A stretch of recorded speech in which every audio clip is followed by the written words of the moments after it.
Próxima dúvida, nosso aluno Giancarlo manda aqui no bloco de dislipidemia lá do nosso curso de consultório. Bom dia, Eduardo, parabéns pela aula, obrigado, Jean. Uma dúvida, score cálcio de 1880. Isolado, paciente assintomático, eu pedi no consultório, né, para um paciente de risco intermediário, enfim. Alguma recomendação específica ou somente conduta normal, controle de fatores de risco, etc. Então vamos lá. Antes da gente ir para o vídeo, só um lembrete, né? Você está vendo aqui esse vídeo no YouTube. Se você não está inscrito ainda no nosso canal do YouTube, você está de brincadeira, né? Todo dia tem conteúdo novo aqui, gratuito, cardiologia, na prática, que você precisa saber. Então, se você não está inscrito ainda, clica aqui embaixo em inscrever-se no canal para você não perder nenhuma novidade. Boa pergunta. Primeira coisa, lembrando, né? Quando é que a gente vai pedir score cálcio para o paciente? Score cálcio isolado, não estou dizendo de angiotomo com score cálcio. Score cálcio. Então, a gente vai pedir, sempre lembrando, paciente assintomático de consultório e que tem um risco cardiovascular intermediário pelos scores de risco, por exemplo, o score de risco da SBC. Beleza. E aí, o que é que eu quero ver com o score cálcio? A tendência é, se você tem um score cálcio muito baixo, de 0, isso dá muita tranquilidade de você manter o paciente sem estatina, porque o risco de eventos cardiovasculares deles nos próximos 5 anos é muito baixo. Beleza.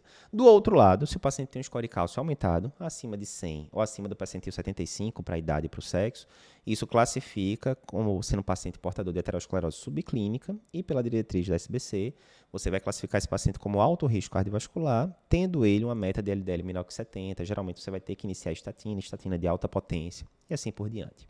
Então, beleza. Digamos que esse paciente score cálcio 1880 e tem um LDL de 100 e pouco. Acabou. Vai ter que entrar com estatina, atova 40 ou 80 mg por dia, rosuva 20 ou 40 mg por dia e bola para frente. Eduardo, preciso usar aspirina para esse paciente com score cálcio aumentado? Veja, ninguém sabe ao certo. A gente já comentou isso, né, em outro podcast, mas existe a prevenção primária, que é o paciente que nunca teve evento cardiovascular. Existe a prevenção secundária, que é o paciente que já tem evento cardiovascular, doença aterosclerótica manifesta. No meio do termo, eu costumo brincar que tem a prevenção 1,5, né? Que é, por exemplo, esse paciente que tem um score cálcio aumentado, não tem ainda sintomas, né? Apresentação clínica, mas, paciente com score cálcio de 1880 é bem aumentado, ele já tem algum grau de aterosclerose ali, não tem muita dúvida, né? Devo usar aspirina nesse paciente? A gente não tem estudo que só colocou pacientes com score cálcio aumentado grande para AS ou placebo e saber se AS é melhor, né? Ou seja, aqui vai muito de opinião de especialista e tal. Certo? Não tem consenso em relação à aspirina, certamente. Você vai ter que avaliar o quadro clínico geral, risco de sangramento, aquela coisa toda. Ok.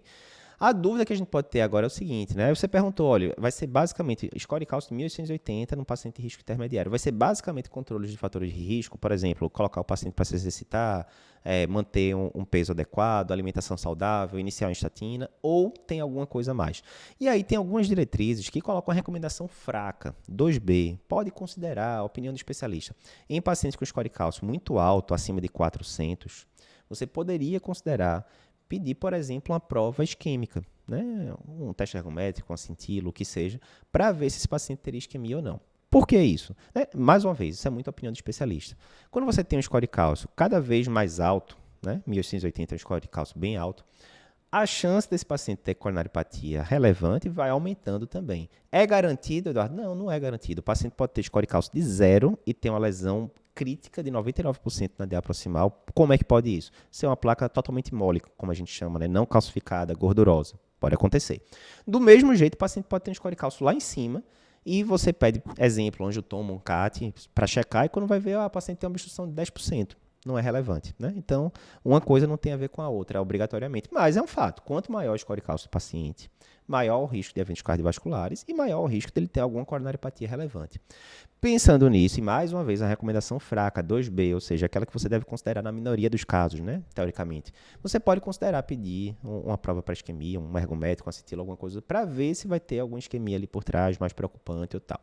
Mas, mais uma vez, não é consenso, a maioria das diretrizes nem cita isso, e as que citam a recomendação 2B, mas fica a dica. Score cálcio acima de 400, fica ali a pulga atrás da orelha para você considerar, talvez, uma prova para isquemia. Olá, que bom que você gostou desse vídeo que acabou de ver, um videozinho mais curto. Se você tem interesse em outros vídeos curtos do Cardio Papers, eu vou te indicar esse daqui.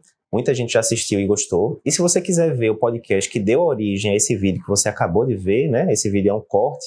Para ver o episódio completo, clica aqui na esquerda e você vai conseguir ver o episódio completo do podcast.